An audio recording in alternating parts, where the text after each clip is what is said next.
Hi there, welcome back again to the Voice of Commoner, and thanks for the support. Here we believe that every voice counts. After I posted my first video about how Deputy President Dr. William Ruto helped me pass my exam in campus, Kenyans, being Kenyans, most attacked me with disregard. Some said that I am shaping my way into politics.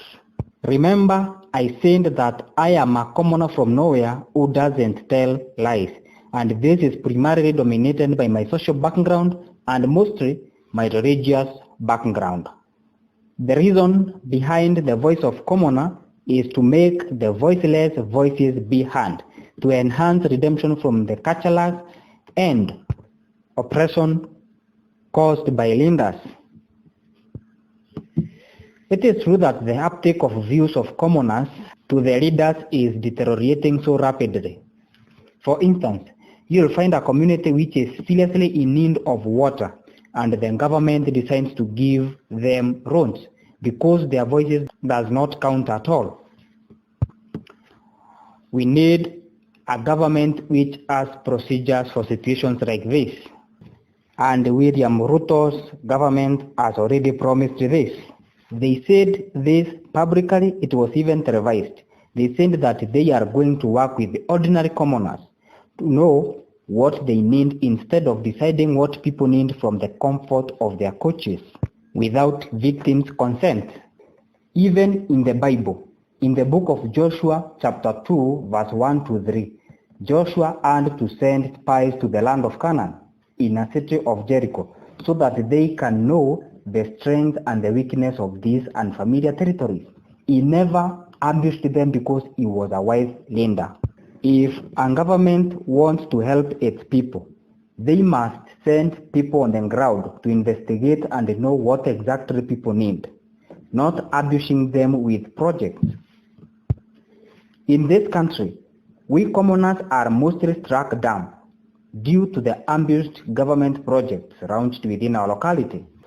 Why should government kill a retro animal biting our fingers and leave the giant monster trying to tear our neck? It's like solving a problem that does not exist at all. Very nice and modern infrastructures, well-renovated airports with super smart runways on the aerial. But now, look at agriculture and food security. Ordinary citizens can barely put the food on the table. Farmers don't use fertilizer anymore because the prices are far way beyond a point where they can afford. Sometimes I sit down as a commoner and start asking myself a lot of questions, like what is contained in this leader's autobiography. Most of these problems are caused by lack of inclusivity and deviance. And this is why we commoners are embracing the bottom-up economic model. Because in bottom-up, there is always inclusivity. Ordinary people are going to be consulted on what the government should put as the first priority. Let's be real. How many people, ordinary commoners like me, were consulted about the start of Huduma numbers? Do you know how much did the Huduma number cost? Do research, and this is in terms of billions. Do you know how much did the BBI cost in terms of billions? Do research. Do you have any idea how much money has been used to buy leaders so that they can join and support a particular party or a particular candidate? Do research. And to make matters worse, do you know how many companies does governors own? Technically, almost all the tenders in the county level belongs to them, just indirectly. We have had so many cases of governors depositing money to their daughter's account, to their son's account, relatives.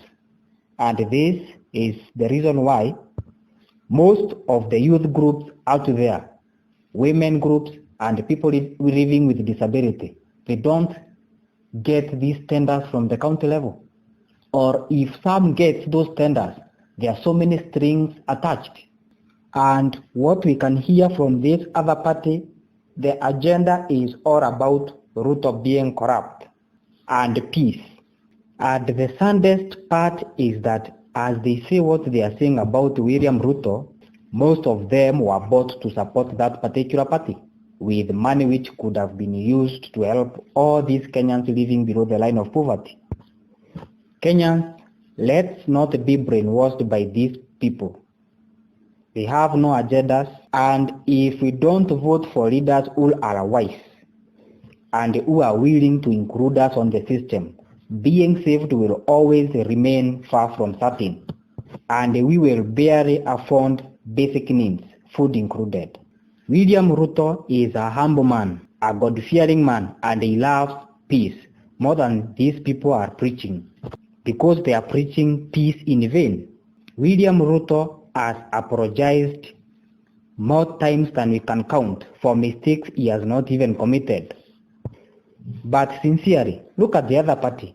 They even have problem with William Ruto's apology because they don't know the meaning. Neither do they have an idea why one should apologize. They just embrace the blame game and then preach peace.